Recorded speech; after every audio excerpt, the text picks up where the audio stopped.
Ah, mais oui, c'est vrai Voilà. que tu es au Portugal, toi. Comment ça se fait que tu es Ouais. partie là-bas?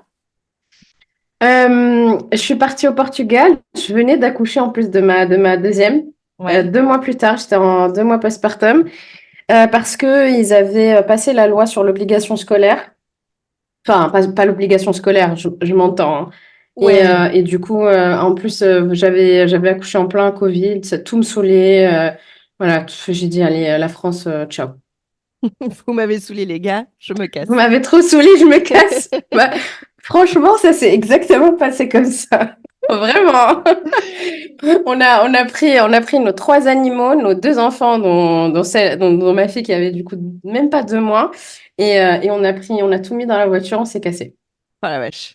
C'est Mm. fou parce que parfois, tu peux en avoir marre et avoir envie de partir, mais de là à passer le pas, Ouais, ouais, ouais. Mais là, on a tout vendu et tout. C'est-à-dire, c'est pas, on avait de la famille, on leur a dit, vous gardez les meubles. On a vendu, même donné Moi, j'ai donné toutes mes affaires. J'ai gardé 2 paires de chaussures. Enfin, j'ai vendu toute ma vie. J'ai donné ma vie, quoi. Vraiment, j'en ai marre. Il y a personne qui me dit quoi faire.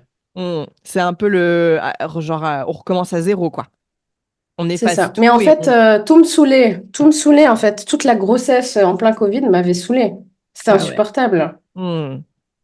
Que mon Ouais. mari il puisse jamais venir, qu'on m'oblige à accoucher avec un masque, que mon mari puisse pas accoucher qu'il puisse pas assister à l'accouchement et tout. Franchement, ça faisait toute la grossesse que ça m'avait saoulée, quoi. Ouais, je comprends. Bah, on va se raconter ça. Tu vas me raconter rapidement. Enfin, on va pas s'apesantir, mais juste pour qu'on comprenne un peu ton premier accouchement, pour qu'on comprenne un peu ton contexte. Et puis tu raconteras ensuite, peut-être avec plus de détails, pardon, ton deuxième accouchement. Ouais. Et puis après, on parlera peut-être un petit peu, on prendra peut-être quelques minutes pour parler de. Parce qu'on s'était contacté un peu avec ça sur les traumatismes, les Ah personnes oui, toxiques et tout, la famille, machin. ah oui.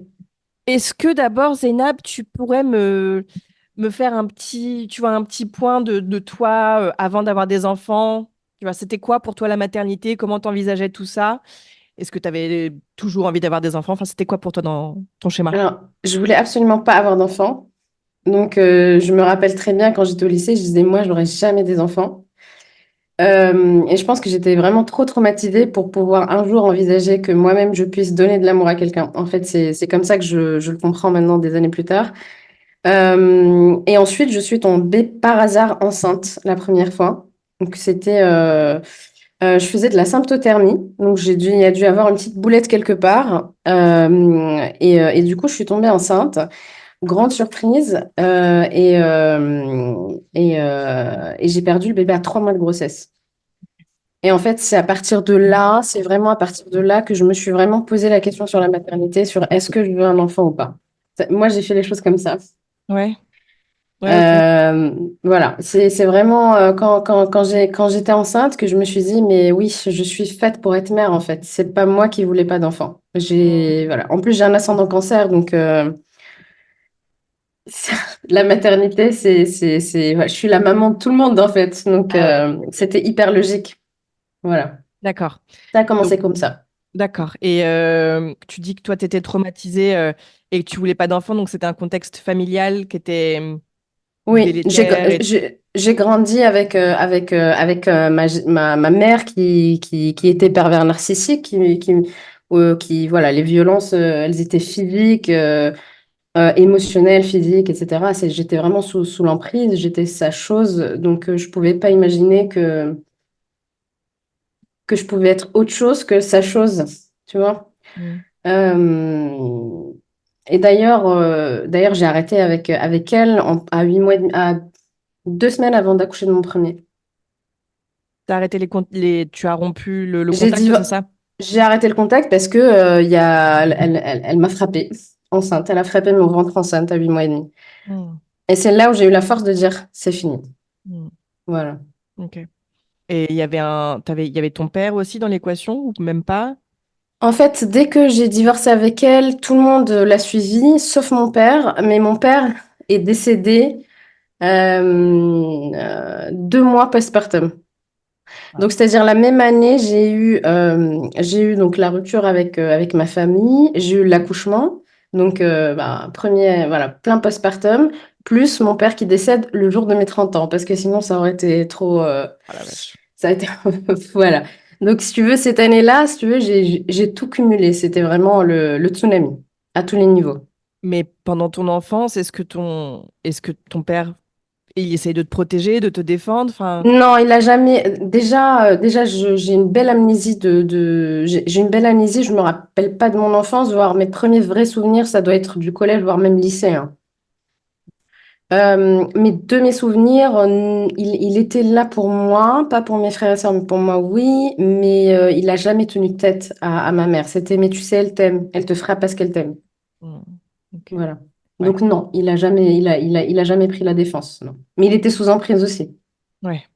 J'ai hyper envie qu'on discute de tout ça, mais bon, là, on se parle pas pour ce sujet-là aujourd'hui, mais comme c'est des sujets qui me touchent aussi très fort, voilà. Mais bon, on aura d'autres occasions. Et en fait, il y a tellement, tellement de personnes qui vivent ça, mais il y a un tabou autour de ça. Moi, tu vois, là, j'en parle. J'ai divorcé avec ma famille il y a 7 ans. Là, j'en parle aujourd'hui, mais il y a eu 7 ans. J'aurais jamais parlé de ça il y a 3 ans. Tu vois ce que je veux dire? Hmm. Il y a une reconstruction après, hein, et je pense que la reconstruction, elle se fait toute sa vie d'ailleurs. Ouais. Et puis il y a l'état de choc, le moment où, et c'est un moment qui est très long de prendre conscience bah, de la toxicité, de l'emprise, de voilà, et ensuite qu'est-ce que tu en fais dans ta vie et qu'est-ce que ça veut dire sur toi, sur qui Absolument. tu es et tout. Enfin, c'est pas instantané quoi. Et je fais Non, ce non. parallèle-là parce que hier je préparais un autre épisode pour le podcast, bref, et on parlait beaucoup de ça avec Tessa, de se dire que, enfin, tu vois, c'est pareil quand on est trop traumatisé pendant un accouchement, on n'en prend pas conscience tout de suite et on prend pas Non. conscience des impacts tout de suite. Et ça peut mettre 3 semaines, comme ça peut mettre 3 ans, comme ça peut mettre 30 ans à comprendre ce qui s'est passé. Et parfois, on Mhm, comprend jamais. mhm. Mais oui, le traumatisme, c'est pas parce qu'il intervient et qu'on le comprend, enfin, qu'on le voit, Qu'on le qu'on le comprend. conscientise, Tu vois? Ouais. qu'on le conscientise. Après, il y a, tu vois, par exemple, le trauma d'accouchement, c'est un trauma, c'est un seul événement. Donc, il y a eu un trauma d'accouchement, donc c'est un événement que tu Encore arrives à autre chose. identifier. Là, dans le cas, tu vois, quand tu grandis avec une famille dysfonctionnelle, c'est tous les jours un petit peu, un petit peu, un petit peu, et en fait, ça fait du trauma complexe. C'est vraiment, c'est complexe. Et en fait, quand tu dis il y a le choc, mais pour moi, il y a même un autre truc, c'est le déni. Parce qu'en fait, quand tu acceptes de dire la vérité, enfin, de dire j'ai subi un traumatisme ou j'ai subi de la violence, etc., ben, en fait, tu peux pas revenir en arrière, c'est fini, c'est bon, tu as avoué. Versus, je fais. L'autruche pendant des années en disant oui, mais bon, peut-être que l'accouchement, peut-être que mon enfant, moi j'accompagne plein de femmes qui ont eu justement des traumas d'accouchement et à chaque fois elles essayent de trouver des excuses. Parfois c'est oui, mais peut-être que le bébé allait bien, allait mal. Est-ce que dans le dossier le bébé allait mal? Non, ok. Tu vois, Bien sûr. jusqu'au jour où elles avouent vraiment, j'ai subi un traumatisme d'accouchement, enfin un accouchement traumatisant. Et ça Hmm. arrive tellement, tellement fréquemment. Hmm. Ok, donc toi, pour revenir à donc ta première grossesse, donc elle s'interrompt naturellement à 3 mois, et c'est là que tu te dis que tu veux en fait peut-être bien devenir mère. C'est Euh, même pas je veux, c'était je dois être mère. C'était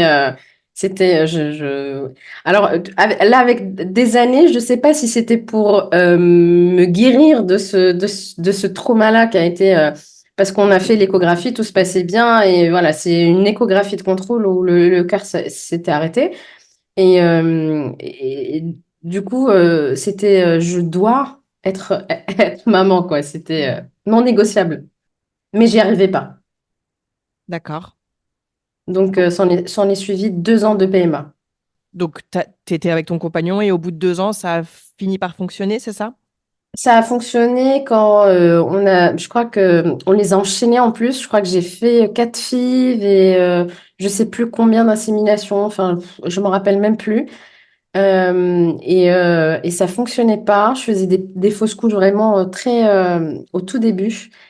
Et, euh, et ça fonctionnait pas. Il y avait rien de médical qui justifiait. Du coup, j'en avais marre, mon corps en avait marre et j'ai lancé un processus d'adoption. Et c'est le jour de la réunion avec la personne pour notre dossier que j'ai dit à mon compagnon, mais c'est bizarre, j'ai pas eu mes règles ce mois-ci. Voilà. Ok, trop bien. Et comment se passe cette première grossesse? Très très stressante. Franchement, et d'ailleurs, mon enfant est très stressé. Il est né anxieux, hein, mais j'étais stressée tous les jours de le perdre. C'était horrible. En plus, j'avais le placenta qui était devant, donc j'ai commencé à le sentir. Je crois que j'étais enceinte de 6 mois ou un truc comme ça. C'est long. C'était très très long. Puis à Hmm. chaque fois, je devais le sentir. Est-ce qu'il est vivant? Enfin, Ouais. franchement, j'avais peur de le perdre. C'était une Hmm. angoisse. Je comprends. Et par rapport à ta mère? Bah, elle n'était pas présente pendant ma grossesse, parce que moi j'habitais en France et ma grand-mère, ma grand-mère, ma mère habite, enfin ma famille habite au Maroc, donc j'ai passé une grossesse en France, quoi. Ok. C'est à la fin de la grossesse qu'elle est venue pour me soutenir, pour surtout prendre des photos et montrer aux autres qu'elle est devenue grand-mère. Et c'est là vraiment où j'ai remarqué le manque de soutien et je me suis dit, il y a quelque chose qui cloche. Et Voilà. donc, c'est là que tu as eu ta prise de conscience de qui était ta mère et tout ça, ou c'était... La prise de conscience était déjà là et Hmm. depuis, je pense, depuis que je suis petite, je disais, ma mère, elle m'aime pas. Il y a personne qui m'a cru, personne ne me croyait. Et c'est là où je me suis dit, si tu le fais, si t'as pas le courage de le faire pour toi, fais-le pour ton enfant. Parce que Hmm. ce qu'elle t'a fait, elle va lui faire. Hmm. Ouais. C'était une grosse claque. Donc, toi, t'es dans ta première grossesse, donc tu es hyper stressée. Enfin, non, cette grossesse-là, tu es hyper stressée. Comment t'envisages l'accouchement? Je voulais un accouchement à domicile, mais j'avais tellement peur de perdre mon enfant que j'ai choisi à la dernière, enfin, j'ai choisi, j'avais trouvé la sage-femme et tout, et ensuite j'ai changé mes plans et j'ai décidé d'accoucher à la maternité. J'ai pris une maternité amie des bébés. J'ai passé la grossesse à me renseigner, à lire tous les livres possibles et inimaginables. Je venais de finir mes études de naturopathie, donc j'avais quand même un petit bagage de connaissances en tout ce qui est naturel, etc. Donc, j'avais pris rendez-vous de portage. Enfin, pour moi, le maternage était une évidence. Autant je ne voulais pas d'enfant avant, autant c'était une évidence. Et quand bébé est arrivé, je me suis rendu compte à quel point j'étais vraiment maternante et que c'était inné chez moi. Hmm. Voilà. Ok. Donc, voilà. Donc, pour l'accouchement, donc, tu te dis au début accouchement à domicile, et puis au final, non. Donc, maternité, amie des bébés. Et donc, comment ça se passe? Donc, on s'est dit on s'en parlait rapidement, mais juste pour comprendre un peu comment ça s'est passé pour toi. Ça se passe, ça a pris 54 heures. Wow. Déclenché? On- Non. Ok. J'avais du mal à devenir mère, j'avais trop peur en fait, avec voilà, avec un œil beaucoup plus. Quand j'ai pris de la hauteur, je me suis rendu compte que c'était difficile. Quand tu deviens mère sans ta mère, c'est un vrai sujet. Ça pourrait faire l'objet d'un podcast, hein, devenir mère sans sa mère, hein. Ça peut être sans sa mère parce qu'elle est morte, sans sa mère parce qu'elle est loin. Ça peut être voilà. Donc j'étais pas prête en fait. J'étais seule, j'étais pas prête. Et puis, c'est arrivé un soir de pleine lune ou je sais pas quoi, donc il y avait pas de chambre. Donc, bien sûr, mes contractions, je les fais dans le couloir. Il y avait trop de lumière et tout. Moi, j'ai bugué, j'ai stressé, j'avais des contractions dans le dos. On m'a donné les trucs pour comment le gaz, ça ne faisait absolument rien. On me couchait sur le dos alors que mes contractions étaient sur le dos, donc je hurlais à la mort. Et au bout je sais pas, 20 heures comme ça, mon mari a intervenu en disant stop, là, on prend une péridurale. Et j'ai dit oui, on prend une péridurale. Parce qu'en fait, je savais pas qu'il fallait bouger quand on avait les contractions, etc. C'était sur le dos, ouvrez vos jambes. Donc, un accompagnement, elle faisait ce qu'elle pouvait, mais c'était un soir où il n'y avait même pas de chambre. J'ai accouché dans le petit truc où ils font les prises de sang, le tensiomètre, etc. Mais, Ok. voilà. Ouais, mais donc du coup, oui, t'avais personne pour t'accompagner émotionnellement, te dire tout va bien. Enfin, oui, ce dont on a besoin, quoi. Exactement, Ok. exactement. Et en fait, je me rendais pas compte, c'est suite à mon deuxième accouchement que j'ai pu voir tout ce qui n'allait pas durant mon premier accouchement. Mm. C'est là où je me suis dit, attends, mais là, pareil, bébé est né, il sort de moi, on clampe pas tout de suite, mais presque on clampe tout de suite, on me prend bébé tout de suite, l'allaitement, c'était une horreur. on- voilà, j'étais très très mal accompagnée. Tu voulais allaiter et du coup, t'as pas réussi? Comment ça s'est passé? Si, si, mais mon bébé avait des freins. Ouais. Et donc, j'avais les Des mamelons en sang crevasses. pendant 2 mois quasiment. S'en est suivi candidose mammaire et tout le tintouin. Il avait un torticolis aussi. Il est né avec un torticolis parce qu'à force de frapper sur le col pendant X heures, il est né comme ça, il bougeait pas. Sa tête ne bougeait pas, je pouvais pas l'habiller en fait. Oh, bébé. Il avait sa main qui était bloquée. Il a fallu enfin, plusieurs ostéopathes. Il s'est débloqué vers ces 2, 3 mois. Et du coup, bah, allaiter un enfant qui a un torticolis, plus des freins, Ah, vache. voilà. C'était horriblement douloureux, mais il était polyallergique, donc je ne pouvais pas lui donner du lait de vache. Voilà. Donc, et moi, je voulais absolument allaiter. C'était un non négociable. Je vais allaiter, je vais réussir, je vais allaiter, je vais allaiter. Parce que ma mère, pendant toute ma grossesse, m'a répété que je ne pouvais pas allaiter. Parce qu'elle, elle me disait à quel point c'était douloureux de m'allaiter moi et que du coup, forcément, et je pense que avec du recul, je me dis, c'était vraiment aussi, tu vas voir que je vais arriver moi à m'occuper de mon enfant. Ouais, bien Donc, sûr. j'ai persisté, j'ai accouché et j'ai allaité 2 ans et demi. Trop bien. Cool. Mm. Ok. Donc, comment tu sors de cet accouchement-là? Tu, du coup, tu l'as mal vécu? Je l'ai pas vraiment mal vécu, j'étais déconnectée et j'ai pas réussi du tout à être en lien avec mon bébé. Ok. J'en ai parlé absolument à personne. Parce que je ne sais pas pourquoi les gens n'en parlent pas, mais ça arrive beaucoup plus fréquemment que ce que je pensais. Et en fait, j'étais comme une machine, en fait, comme un robot. J'étais caca, pipi, sein. En fait, je réfléchissais pas, il n'y avait pas d'émotion. J'étais vraiment comme un robot, hein. Mm. Mais moi, je pensais que c'était normal. La fatigue qui arrive, le manque de sommeil, le manque de soutien émotionnel, gros baby blues qui s'en est suivi quand je suis rentrée à la maison, c'était difficile. Donc, un postpartum pour moi, vraiment horrible, horrible. Est-ce que tu penses que tu as fait une dépression ensuite? Une dépression du postpartum? Ça n'a pas été diagnostiqué dépression, mais j'en étais pas loin. Ok. Je pense que j'en étais pas loin. Ok. Mm. Et quand est-ce que vous vous dites, OK, on va remettre le couvert pour un deuxième? Ah, Ou on s'est peut-être que rien vous dit, voulez... hein. Voilà. Ah non, non, Ou alors c'était peut-être que vous même le dites pas. Ah, c'était même pas en rêve qu'on ait un deuxième enfant, Ah tellement. ouais. Ah ouais, non, c'était grandir avec un bébé qui a un torticolis, RGO, polyallergique, syndrome de Kiss et je ne sais pas quoi, et maman stressée pendant la grossesse. C'était très très dur. Trouble de l'oralité, il a pas mangé pendant. Et je pense son premier aliment, il l'a pris à 2 ans passé.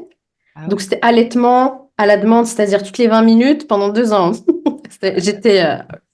C'était vraiment, vraiment dur, donc c'était no way. Et en fait, voilà, j'avais pas eu mon retour de couche, donc Ouais. voilà. Et vu que moi, j'ai pas des enfants facilement, n'est-ce pas? Bah ouais. Voilà, donc surprise. Ah ouais, ok. Et comment t'accompagnes cette surprise? Et en même temps, c'était pas une surprise pour moi, parce que je sentais l'âme de mon enfant arriver, je savais, je connaissais le sexe de l'enfant, je savais à quoi elle ressemblait, etc., etc. Donc, c'était une surprise sans être vraiment une surprise. C'était plus une surprise pour mon mari, franchement. Hmm, ok. Et donc, comment est-ce que tu comprends que tu es enceinte du coup, comme t'as pas eu ton retour de couche? Je l'ai compris direct. Ok, Je pense, ok. je l'ai compris avant même enfin, 2, 3 jours après le rapport en question, j'ai compris que j'étais enceinte. Ouais. J'ai compris. Ouais, il y a plein de nanas qui racontent ça, c'est assez ouf. J'ai su qu'il y avait quelque chose qui se passait en moi. J'étais sûre et certaine. Mais j'en ai pas parlé parce que, imagine, je me trompe, Ouais. imagine, voilà, imagine une autre fausse couche comme j'en ai eu, voilà. Donc j'en parle pas jusqu'au test de grossesse. Ok. Et donc, vous faites un test et vous décidez de garder cet enfant? Ah, mais c'est non négociable, c'était même pas, enfin, même s'il voulait pas, j'aurais ouvert la porte et je l'aurais mis dehors, je l'aurais gardé. Hmm. Parce que donc, tu, C'était tu, tu, tu passes d'un état où tu ne voulais pas de deuxième enfant à, absolument. bon, bah, elle est là. Je suis trop contente d'avoir un deuxième enfant. Ok, trop bien. Et, Ok. et en fait, en fait, je me disais que vu le challenge que ça a été la première fois, ça peut pas être pire. Hmm. Voilà. Donc Souvent, je crois que c'est vrai, hein. c'était pas pire, mais on y était presque. On y Ah était non. presque. Mais, je l'ai vécu beaucoup mieux. Ouais, c'est ça Et je aussi, pense ouais. que mon La accouchement à différence. domicile Étranger à ça. n'est pas étranger à ça. Absolument. Donc, comment est-ce que tu... Donc, du coup, comment tu chemines? Parce que donc, effectivement, pour ta première grossesse, enfin, pour ton premier enfant, donc ta deuxième grossesse, tu avais cette envie d'accoucher à la maison et puis, en fait, tu as eu trop peur, tu as été un peu submergée. Et donc là, qu'est-ce qui se passe? Est-ce que c'est ces premières envies qui reviennent là pour cette dernière grossesse où tu te dis, mais en fait, bien sûr. Enfin, comment Ouais. ça se passe pour toi dans ta tête? C'est exactement comme ça. Je me dis, et en fait, la sage-femme qui devait m'accompagner lors de ma première grossesse, donc m'a accompagnée pour la deuxième, sauf qu'elle était partie à la retraite, donc elle faisait plus les accouchements à domicile. Mais en tout cas, elle m'a suivie et elle me disait, mais pourquoi t'accouches pas à domicile? Tu peux y arriver. Je lui disais, mais regarde ce qui s'est passé à la maternité. Moi, je peux 40 heures de contraction comme ça sans péri, je peux jamais y arriver. Donc, il y a eu tout un travail les premiers mois où bon, je m'inscris à la maternité, mais je me suis inscrite à la maternité. Les premiers rendez-vous à la maternité étaient violents pour moi. Je ne sais pas comment l'expliquer. Autant mon premier, quand j'allais à cette maternité, je trouvais que c'était formidable. Autant là, je ne sais pas s'il y a eu un switch dans la maternité ou en moi, mais je trouvais tous les examens, même de me toucher, m'examiner, je trouvais ça violent. En fait, je voulais absolument que Hmm. personne me touche. Euh, c'est très bizarre à expliquer, mais voilà, ça me dérangeait, donc j'ai commencé à tiquer déjà, et puis il y a eu le Covid. Et puis il Ah y a eu oui, le donc c'est ça. Covid. Moi, j'ai accouché en juin 2020, donc Ah ouais, ok. j'ai vécu le premier confinement. J'étais enceinte de 7 mois et voilà, on m'a déjà arrêté quand j'allais à la maternité en me disant vous allez où? Vous êtes loin de chez vous? Et je me suis pas, je me suis disputée avec quelqu'un en lui montrant mon ventre. Donc j'avais voilà, il y avait ça qui s'est rajouté. Et après, je me suis dit non, je vais pas re-accoucher à l'hôpital. D'accord. Ok. Ton compagnon, il était ok avec ça? Il était OK avec ça. En fait, c'était tellement non négociable pour moi que s'il n'était pas OK, encore une fois, c'est pas qu'il n'a pas d'avis. Il a un avis, bien sûr, mais en fait, c'est comme ça que ça va se passer pour moi. C'est important. Donc, est-ce que tu me suis ou est-ce que tu me suis pas? Ouais. Et si tu me suis pas, tant C'était pis pour très toi, quoi. important pour moi. Bah, presque, ouais. Hmm. Presque. Ouais, ouais, je Ouais. comprends. C'est tellement important. Enfin, c'est pas juste Ah ouais, ouais, est-ce que ouais, tu veux partir en c'était. vacances ici ou Ah là-bas, non, quoi. non, c'était viscéral en fait, c'était un truc viscéral. En plus, l'aîné pouvait pas venir à la maternité pendant je ne sais pas combien de jours. En plus, imagine mon test, il était Ah ouais. positif, je devais rester 15 jours à l'hôpital. Mon mari n'avait pas le droit d'assister à l'accouchement.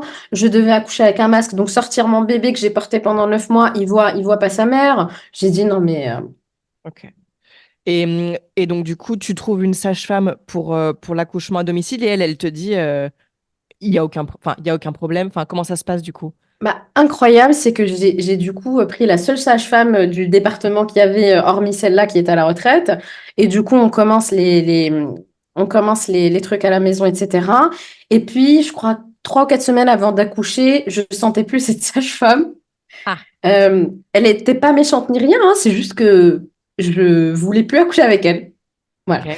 Du coup, j'avais même pas d'autre sage-femme que je lui ai écrit pour lui dire, nous n'accoucherons pas ensemble. Ok. Donc, j'étais prête à aller même vers un accouchement non assisté. J'étais vraiment sûre de moi. Et là, j'appelle une sage-femme à 2 heures de là où j'habite. Et elle me dit, tu as trop de chance parce qu'à cause du Covid, mon fils ne passe plus le bac. Et du coup, j'ai de la dispo exactement là quand tu accouches. Mais c'est genre, mais elle, il faut la prendre 2 ans à l'avance avant même d'avoir Ah un ouais. enfant. Oh là C'est là. vraiment, mais un coup de bol, je crois, ouais, je crois un mois avant d'accoucher, quelque chose comme ça. Ok. Donc, elle accepte de m'accompagner alors qu'elle m'a jamais vue, voilà, Oh là qu'elle là. a pas vu ma maison, que elle accepte de m'accompagner. On fait bien sûr des entretiens longs au téléphone. Elle me pose beaucoup de questions, etc. Donc, elle voit que je suis convaincue de moi, que je suis sûre de moi, et elle me suit pour l'aventure. Et j'ai vraiment bien fait d'accoucher avec elle parce que parce que justement, elle m'a laissée accoucher toute seule, en fait. Hmm. Elle était juste là Ouais, à garder l'espace, comme on dit. à garder l'espace. Et j'avais une doula aussi. Ok. Et juste pourquoi elle est aussi cotée, cette sage-femme? Enfin, elle est connue dans la région Parce que ou... c'est la région parisienne, il n'y a pas de sage-femme, en fait. Ah, ok, j'avais pas compris que tu étais à Paris. Ouais.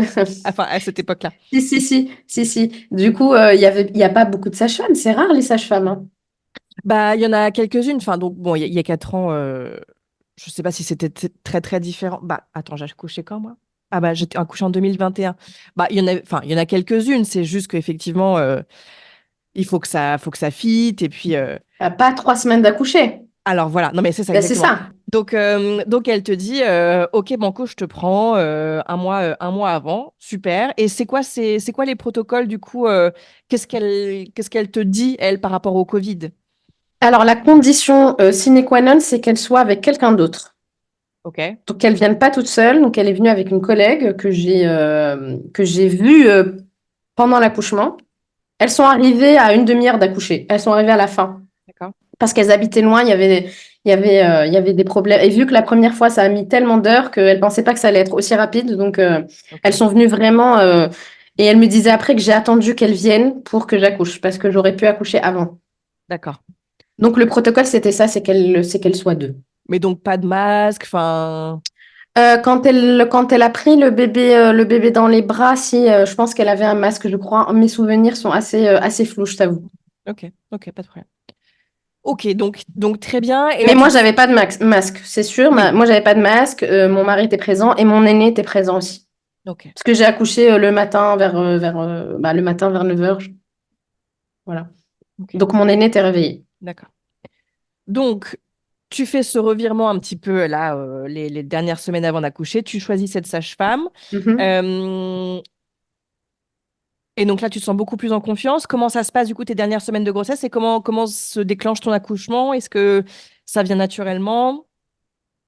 Euh, euh, tout est naturel. Donc, j'avais eu peur de pas accoucher naturellement, même à la maison, parce que 3 semaines avant de... C'est rigolo, maintenant que je t'en parle, je fais le parallèle avec la première. 3 semaines avant d'accoucher, j'ai eu la rupture avec ma mère, et 3 semaines avant d'accoucher, pour ma fille, je suis tombée.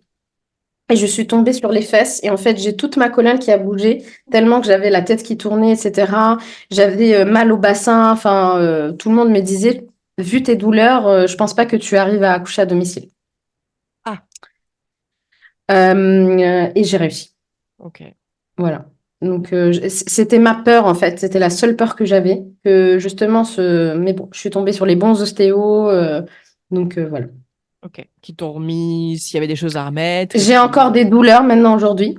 Ah J'ai ouais. encore des douleurs. Ouais, ouais, je suis vraiment parce qu'en fait, pour pas tomber sur mon ventre, j'ai fait un grand écart. Donc je me suis ouvert, je me suis déchiré tous les muscles là des adducteurs Ah ouais. Oh la pour vache. protéger mon ventre. En fait, je me suis ouvert en deux Hmm. et tombé sur le sacrum comme ça. Quand tu fais 25 kilos de plus, Ouais. je peux te dire ça. Du coup là aujourd'hui, j'ai des douleurs. Ouais, j'ai des douleurs encore aujourd'hui, OK. clairement. Oh, Mm. voilà. Et pour l'accouchement, t'avais plus rien. Tu sentais. Enfin, t'as pas eu de. Ouais, non, mais Pas du tout. le cerveau Et et c'est le un truc corps de se fou, met. hein. Ouais, non, Je mais bien sais pas sûr. je sais pas comment c'est possible, mais Incroyable. j'ai eu les douleurs de l'accouchement. D'ailleurs, j'ai commencé à avoir des contractions dans le dos, mais j'avais fait la préparation je sais pas si tu connais Karine de Quantique Mama. Ouais. Je me suis formée ensuite avec elle. Donc, je suis aussi Quantique Doula suite à ça.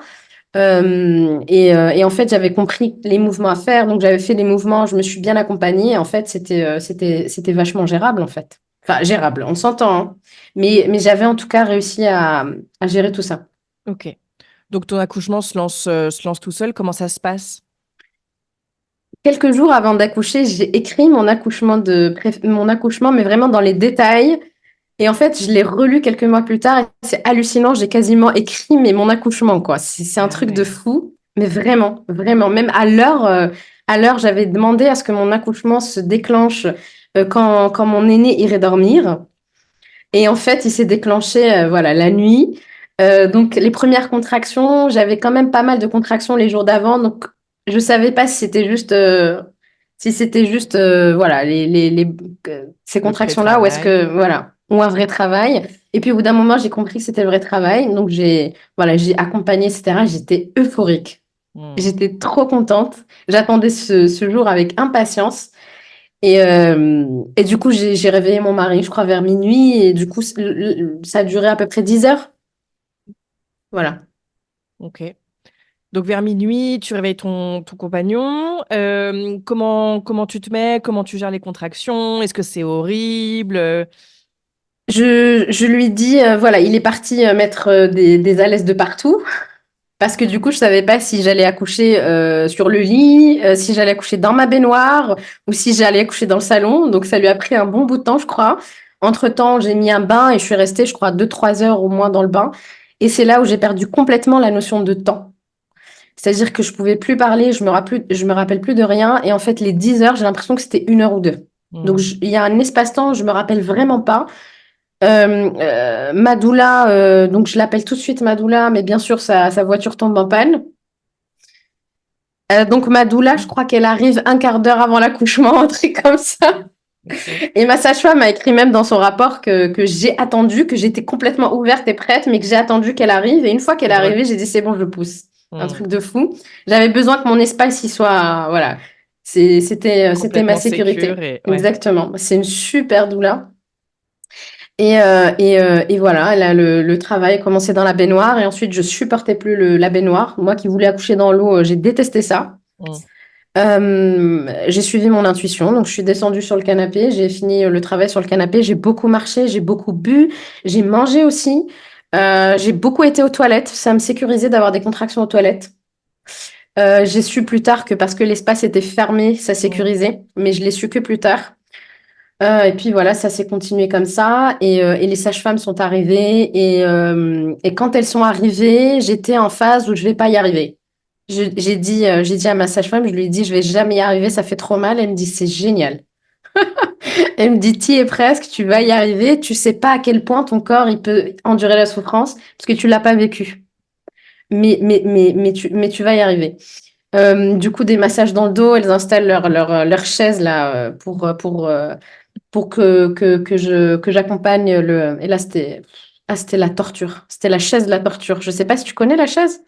La chaise en creux en fait, où Ouais. tu t'assois. C'est comme un tabouret mais avec un trou, enfin pas un Avec un trou mais trou au c'est ouvert milieu quoi. Ouais, c'est une où tu as les cacahuète. fesses sur le trou. Ouais, exactement. La chaise de la torture, je Ah ouais, pour toi l'appelle. c'était pas cool.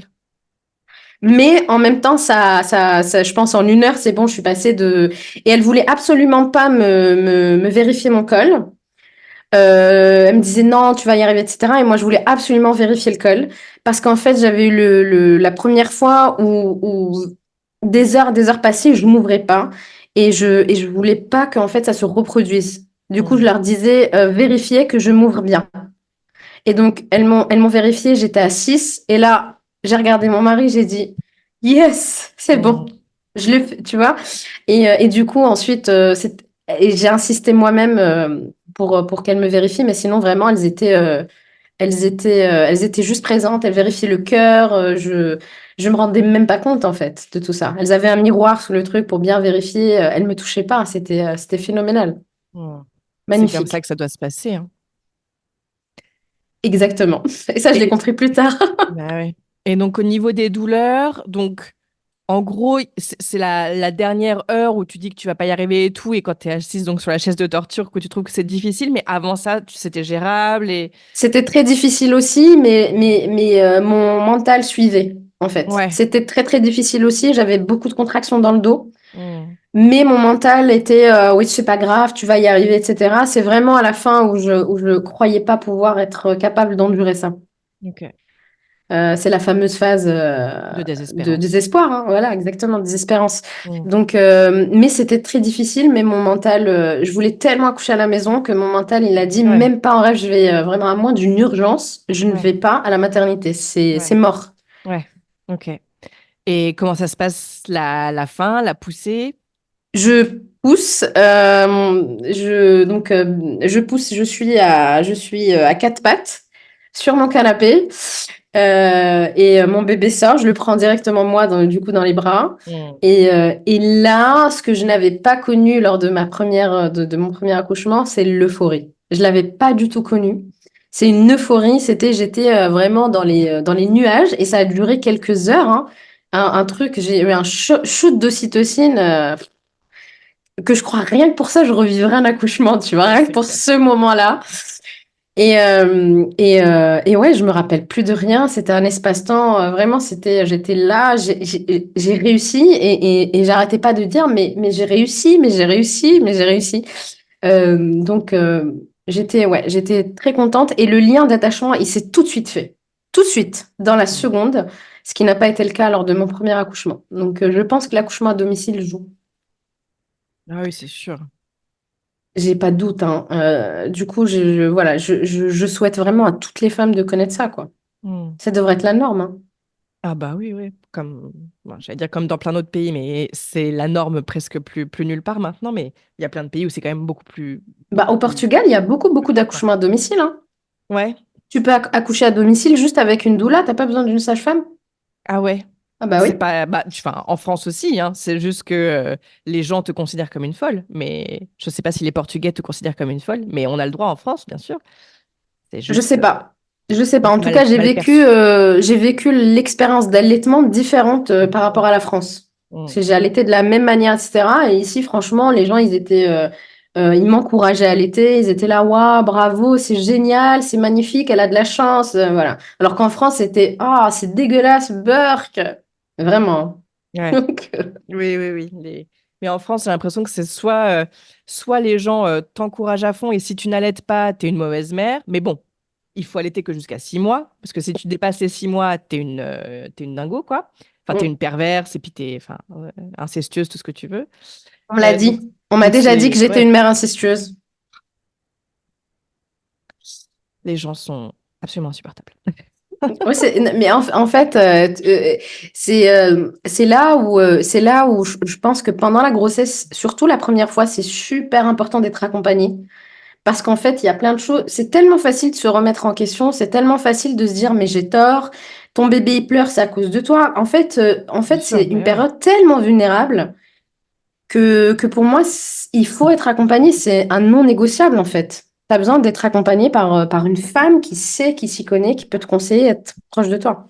Et puis qui est bienveillante, et puis qui est pas dans le jugement. Mais ça, c'est hyper dur parce il faut prendre le recul et se dire, ah, peut-être que je suis quelqu'un qui peut avoir tendance à juger. Mais prendre Bien sûr, cette conscience-là, cette prise de conscience-là, elle est mais impossible. Enfin, c'est tellement dur de l'avoir, quoi. Même quand tu es C'est- bienveillant, bien te rendre compte sûr, qu'en fait, bah non, parfois tu chies dans la colle comme tout le monde. bien sûr.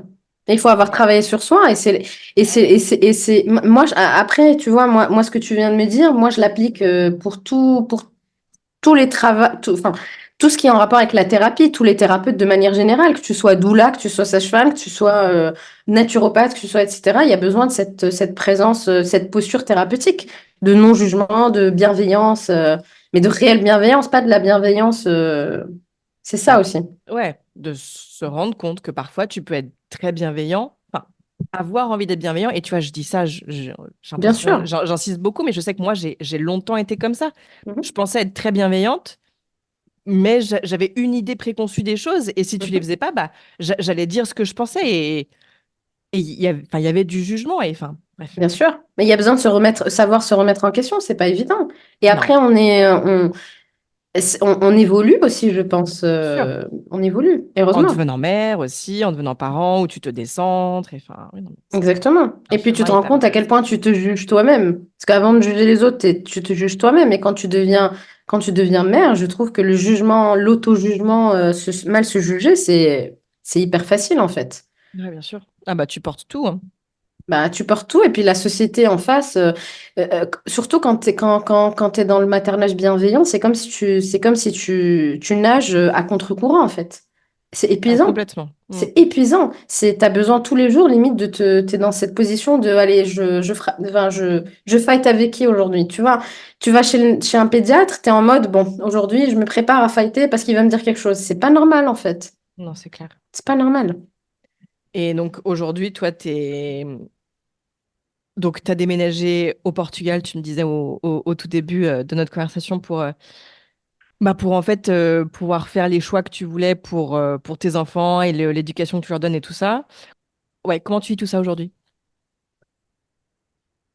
Alors la France me manque sur certains points, franchement. Je vis, écoute, je sais pas si je donne la vie que je voudrais vraiment à mes enfants, parce que je sais pas si c'est possible sur Terre, Hmm. parce que j'ai vraiment une conception assez marginale, enfin, qui est considérée comme, voilà, pour moi, je suis à fond dans tout ce qui est unschooling, homeschooling, mais vraiment, pour moi, unschooling, même l'école de la vie, suivre son instinct, etc. Et c'est quelque chose qui est compliqué en Europe. Donc, Ouais. je suis encore en train de naviguer ces eaux-là et je dirais pas que j'ai trouvé ce qui me correspond encore. Hmm. En toute honnêteté, je le recherche encore. Ok. Voilà. Et par rapport à la rupture du lien avec ta mère, comment tu navigues ça aussi? Très bien. Franchement, ça a été très, très compliqué. Mais en fait, alors, les gens, quand je leur parle de mon histoire, ils sont là, mais oh my God, comment tu fais? C'est dur, etc. Et en fait, c'est plus dur de vivre avec quelqu'un qui te martyrise que de vivre avec quelqu'un qui ne le fait pas. Le jour où j'ai rompu avec elle, ça a été le plus beau jour de ma vie. Hmm. Vraiment. Euh, j'ai cheminé depuis, j'ai fait le deuil depuis. Après, est-ce qu'on fait complètement le deuil de sa mère? Point d'interrogation. D'une mère aimante, que moi je sais pas ce que ça veut dire être aimé par une mère. Je sais pas en fait, c'est quelque chose que je ne saurais jamais. Donc il y a tout un travail de reparentage vis-à-vis de moi, de reparentage de la petite fille intérieure que j'étais, de l'ado, etc., etc. C'est vraiment un cheminement et aujourd'hui j'accompagne exactement là-dedans. En général, j'accompagne les personnes qui ont vécu ce genre de choses. Et en fait, devenir mère sans mère, c'est dur, mais c'est pas impossible. Hmm. Voilà. Non, c'est sûr. Non, c'est sûr. Et devenir mère, enfin, essayer d'être une bonne mère quand tu as eu un terreau défaillant. Moi, c'est ce que j'essaye de faire aussi. Je ne sais pas encore si j'y arrive. On verra dans 30 ans, quand mes filles auront le recul et voilà ce qu'elles me diront. Zainab, on arrive à la fin de notre Mhm. conversation. Est-ce qu'il y Ouais. a une question que je ne t'ai pas posée? Est-ce qu'il y a un sujet que tu aurais eu envie qu'on aborde avant qu'on se quitte? Je n'ai rien qui me vient comme ça. Juste si, voilà, les personnes qui t'écoutent, s'il y a des femmes enceintes, je veux juste leur rappeler à quel point elles ont le pouvoir à l'intérieur d'elles, à quel point la grossesse, c'est le moment pour faire un choix éclairé sur plein de choses dans sa vie, sur comment je vais accoucher, sur qui sera là pendant mon accouchement, qui sera là après mon accouchement, comment se déroulera mon postpartum. Juste rappeler en fait à ces femmes qui deviennent mères que c'est elles qui détiennent ce pouvoir-là et que personne n'a le droit de leur enlever. Voilà, c'est juste, c'est hyper important à comprendre et à conscientiser et voilà. C'est vraiment mon objectif quand j'accompagne les mères, c'est de leur rappeler de leur plein pouvoir et de leur rappeler qu'elles sont reines de leur royaume. Voilà. Ouais. Et puis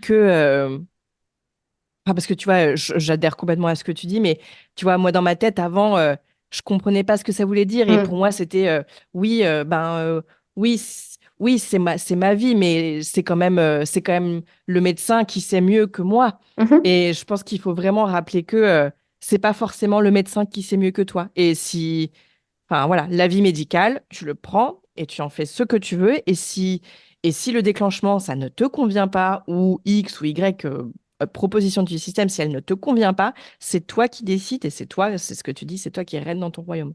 Exactement. Mais d'où l'importance d'être accompagnée parce que quand t'es enceinte, t'es vulnérable et donc tu as peur Bien de perdre sûr. ton bébé, tu as peur de faire plein de choses. Donc, si quelqu'un d'autorité qui vient devant toi, qui a fait 15 ans d'études, forcément, il va savoir mieux que toi. Donc, c'est hyper facile de se remettre en question et de pas être sûr de. C'est très facile en fait. La bascule, elle est facile. C'est pour ça qu'il y a besoin d'être accompagné d'un village en fait, d'une tribu, ce qui manque malheureusement. Hein, mais c'est fondamental, à minima d'une doula, qui est au courant de tout ça, bien sûr. Hein. Ouais, ouais, ouais. Il faut aussi trouver les bonnes personnes. Ça, c'est Il encore faut autre chose. trouver les bonnes personnes. Elles existent, elles sont pas hyper, voilà, il y en a pas beaucoup, beaucoup, mais elles existent. Et ça se fait de bouche à oreille. Aujourd'hui, il y a les réseaux sociaux qui aident, donc c'est possible. Ouais, complètement. C'est possible. Cool. Merci beaucoup, Zainab. Avec grand plaisir, merci à toi.